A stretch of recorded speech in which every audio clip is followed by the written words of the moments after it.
Hey guys, and welcome to a game between the sneaky and conniving legions of Skaven, led by Ben the Barman, up against Talaxlan's Soothsayer and his undead legions of Tomb Kings.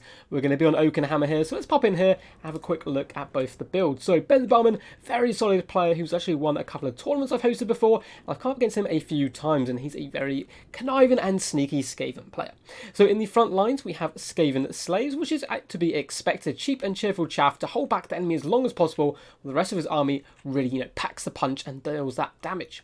Looks like in the centre pocket we have some clan rats as well, a little bit more sturdy to hold the line a little bit longer. In the back lines we have triple rat ogres, very effective old school approach here, good at hopping on to protect artillery pieces, very quick, good at hunting down light cav, and can do okay up against the big targets, not when isolated, but when saturated with other elements, can certainly do a decent job. Looks like we have some light runners in the back line and double warp lightning cannon, which is going to be a lot to protect, but these guys can do some huge long range damage. You can see their arcing shots already going after some carrion here, but I'm sure they're going to be switching to some of the larger fellows shortly. Looks like we have the Natty Bobu Sharpshooters, Regiment Renowned Warlock Giselles. These guys super good, stalk, long range damage, AP, all that nice and tasty stuff. Looks like in the centre pocket, we do have double Poisoned Wind Mortars, which I really like in this matchup. Very good at clearing away the chaff, which he's certainly going to need, as his front line isn't the most secure, and these guys will tear apart Skeleton Warriors quite comfortably. For his leadership core here, we do have a Plague Priest, who's going to be coming in. Let's have a little look at his build. Coming in with Pestilent Breath, as you expect, and Vermintide, which is always so good. So he's going to be using those summons to bolster his front line and hold the back, and he also has a Master Assassin, someone I'm a huge fan of. I think he's much more viable than Snickich himself for his cost, does a huge amount of damage and comes with some really nice abilities, including Lumen Dread here, which is going to be slaying the speed, missile resistance, and defense of a character or hero, which is incredibly powerful. So yeah, super fun build overall. Looks like we have more Night Runners hidden in the corner as well, and that looks like it's going to be about it. Now for the forces of Talaxlan's Soothsayer and the Tomb Kings, we have a couple of carrying here on the flanks, just pushing out, two on either side. And for his main battle line, he does have Skeleton Warriors en masse here, mixed in with a couple of Tomb Guard as well in that centre pocket for an added bit of punch. I really quite like this in case the Skaven player does pull a bit of a curveball here and goes for a bit more of a Storm Vermin, build, Plague Monks, all that good stuff. Tomb Guard can certainly go toe-to-toe with the best of them, whereas the Skeleton Warriors, nice to wrap around and hop on top of targets where possible. In the back lines, we do have Nekakar Horsemen, protecting a unit of Nekakar Horsemen Archers.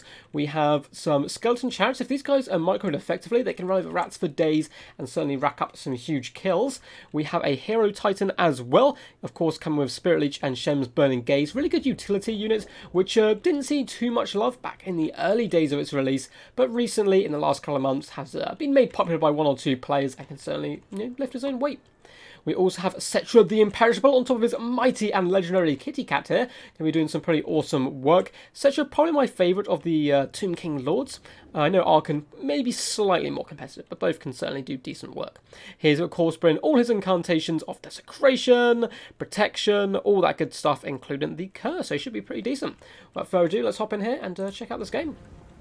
So Warp Lightning Cannon's already warming up, and they're starting to rock forward a little bit to try and get on top of those key targets, which I'm assuming is going to be mainly Cetra, and that can work really nicely in combination with the Master Assassin's ability to slow Cetra down, making him easier to hit, and of course lowering that missile defense. A couple of early shots do come in, just scaring the kitty cat a little bit, but he's moving back and forth, and you'll often see a lot of good players do this. They'd be taking a single entity, which your opponent's trying to target down, and simply juking back and forth, nullifying all of that damage. Now, in come the mortars, and these guys are going to absolutely decimate this Tomb King front line. You can see some great damage coming off already. These guys already lost about half health. Looks like some Tomb Guard again in equal treatment. Nice round signs come in though by the Tomb Kings. Carrion popping in and Nekakar Horsemen as well. So they're certainly trying to take the game to the Skaven, which of course is a necessity.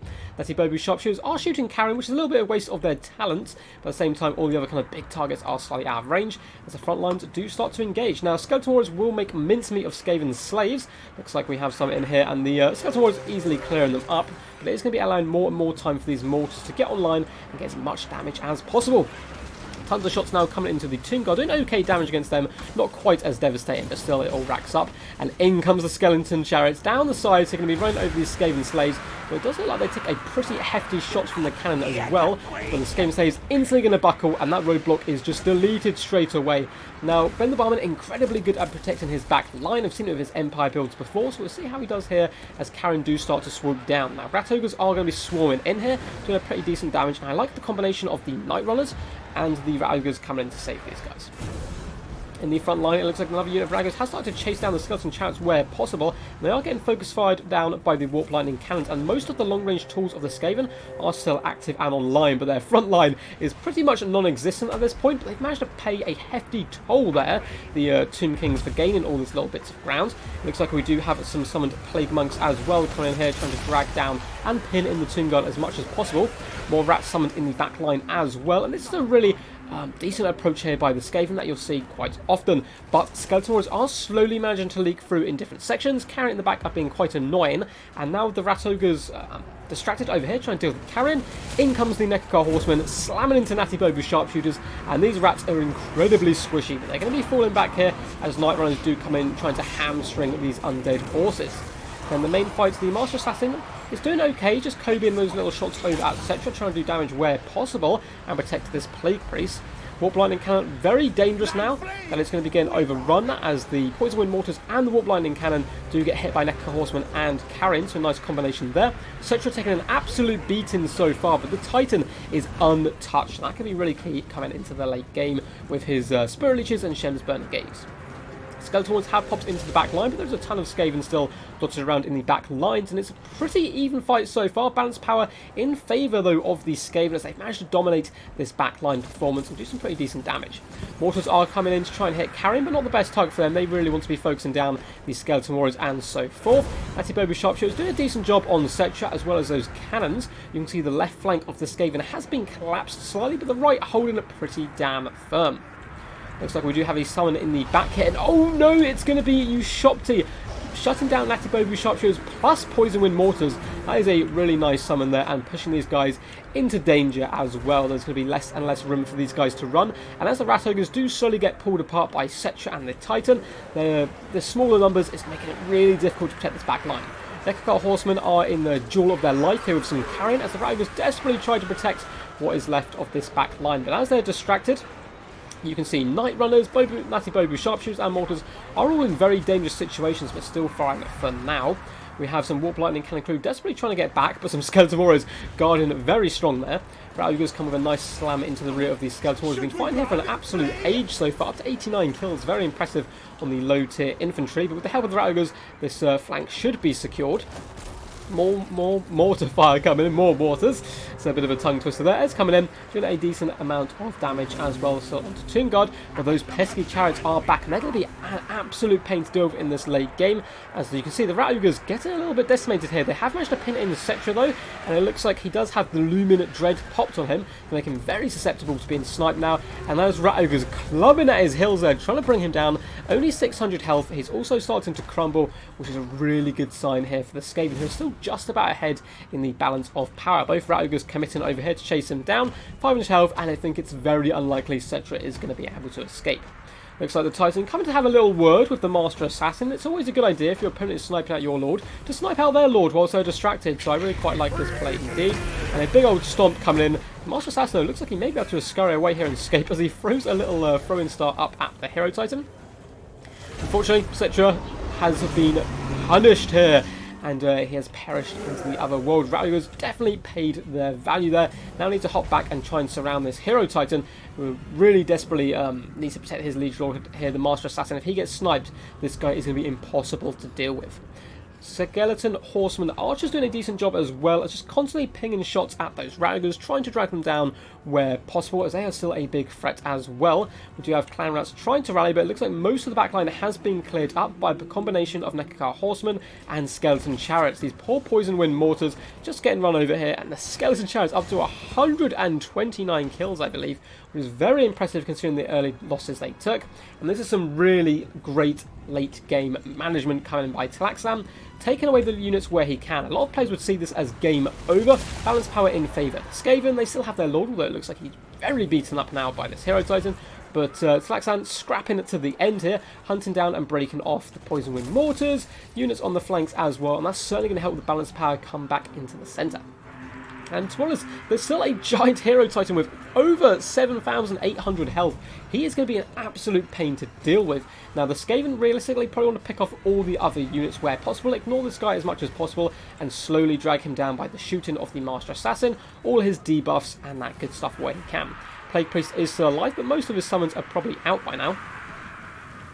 Looks like some Clan Rats chasing down Skeleton Horsemen Archers where possible, driving those guys away, but more Necker Horsemen are coming in as well, and these Poison Wind Mortars look very juicy, tasty, and isolated here, and it looks like that is indeed going to be the target, as the Horsemen do come charging in here, and push those little rats back into the forest. Kind of funny that these guys can't be thrown over properly because of their animations, but nice cycle charging coming in, doing some decent damage, whilst escaping the vengeance of the Rat Ogres here. That poor Plague Priest is absolutely legging it in his half-limp fashion there, trying to escape the Hero Titan, which is a definitely good play.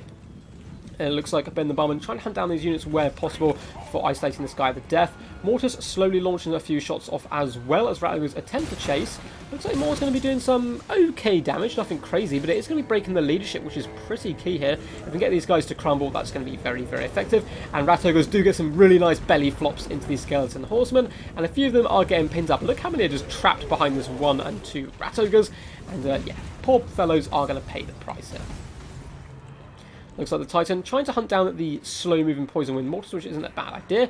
Plague Priest come in to say hello as well, but to be honest, it's not going to be a fight he's going to enjoy too much. The Master Assassin nearly out of ammunition here as well. He's managed to get that Titan down to about 7,000 health, but there is some Skeleton Chariots as well coming back up to 146 kills now, and these guys are going to be rolling dirty through these Clan Rats. Oh no, they thought better of it. Perhaps there was, yeah, some Rat Ogres bodyguards, as you'd expect. So, these Mortars really need to take care of the Archers if possible, which is going to be hard as, you know, they're really good at taking down infantry, but these fast-moving units can easily juke such shots. And then he needs to get the Rat Ogres to take down the Chariots. It's going to be tough. I think the Tomb Kings are slightly ahead, even though the balance of power is very even here. I just don't see what the Skaven can do to bring down the Hero Titan. Perhaps if they can take out these isolated troops and then all focus on him, they can break his leadership and make him crumble. It's probably the only way here. Skeleton Horsemen Archers did manage to find a nice home on the Poison Wind Mortars, but take damage for every kill they get. They've been swamped now by Clan Rats, and these guys, Bone Boys, unfortunately, getting dragged down here. Minus 51 leadership. Those guys are certainly going to be crumbling here. Oh no, the Master Assassin takes an absolute clubbing here by the Titan. He needs to get away as fast as possible, just use his abilities, hide, juke, all that good stuff, and roam with his big kind of club of Skaven. Hopefully he will be able to rally here down to 453 health. He can, you know, he should come back, his leadership's not too bad. And the Plague Priest trying to pin this guy in for now as much as possible. But if these horsemen can get on top of him and chase him down, I think that is going to be game. What realistically needs to happen was the Skaven swarm him, and then the Master Assassin come in, keep poking him in the rear, and do some nice cyber charging. Oh no, this is Shem's Burning Gaze. This is so good. It looks like the Master Assassin has rallied here. And boom, in comes a Shem's Burning Gaze and annihilates that Master Assassin down to 121 health here. Is he going to hold here? No, unfortunately he is going to rout. Minus 15 leadership, and he's unlikely to return here. Rat Ogres have got a little bit tired here of trying to overchase these Skeleton Chariots. They force them back, and the Hero Titan is kind of just clearing up the rest of these troops. We are going to fast forward here, as I think it's pretty much game, set, and match. Master Assassin is driven off here, and yeah, nice skirmish play coming by the Skeleton Horsemen where possible. The Skaven knowing they can't commit to a full fight because the Titan is here. And in he comes, just sorting out these troops. Looks like Rat Ogres desperately trying to get on top of those Skeleton Chariots, who do take a few Wind Mortars to the face. Chariots are going down here, but it's just too much. This Titan is far too powerful. Balance power very heavily in the favour of the Tomb Kings. And of course, Skaven without their Lord are certainly going to struggle on the leadership account. In comes the Plague Priest for a last desperate effort. But this little rat boy, he believes, he has a dream that one day rat men will be considered up atop of the hierarchy of the creatures of the old and new worlds. But he's getting stomped on a little bit here, unfortunately. But he's trying his best. He's swinging his little mace around and getting punted pretty heavily. Poison Wind Mortars trying their best to support their Liege Lord, as the Rat Ogres do desperately come in for a last charge as well. But to be honest, these Poison Wind Mortars probably going to do more damage to their own troops, as all three Rat Ogres get flung back here. They're all getting up there a little bit dizzy and worse for wear. Plague Priest, he's loving all the plague being flung around him. Comes with a nice swing, trying to hack at that ankle there. But he is terrified. Minus 120 leadership is not a good sign. And a valiant defeat. What a game. Very well played to both players. So massive shout out to Ben the Barman for sending that replay in. You don't often see people who send in replays of really fun games that they've actually lost. So massive shout out to him. And very well played up against arguably the best player in the game. Was Taxon Soothsayer, been around for a long time and always up in those higher echelons with there's quite a few players now who can be considered very good. But yeah, very good play overall from both of these guys, and I actually really like both builds. The only thing I would really change about the Skaven is probably drop one of the Warp Lightning Cannons and one of the Rat Ogres and replace them with a couple of Eshin Triads. They work so well as a backline defense unit. I see a lot of people try and use them in the front lines, which is not what they're designed for. They have stalks. Your opponent chucks in his Carrion, he chucks in his Horseman, and even if he pushes through with his large entities, they got very good anti-large with their Weeping Blades and work very nice synergy with quite a few other units. But still, overall, really nice build. I love the Master Assassin. He's kind of my go-to pick at the moment for Skaven Lords. He's cheap, he's cheerful, and he has some really nice debuff abilities.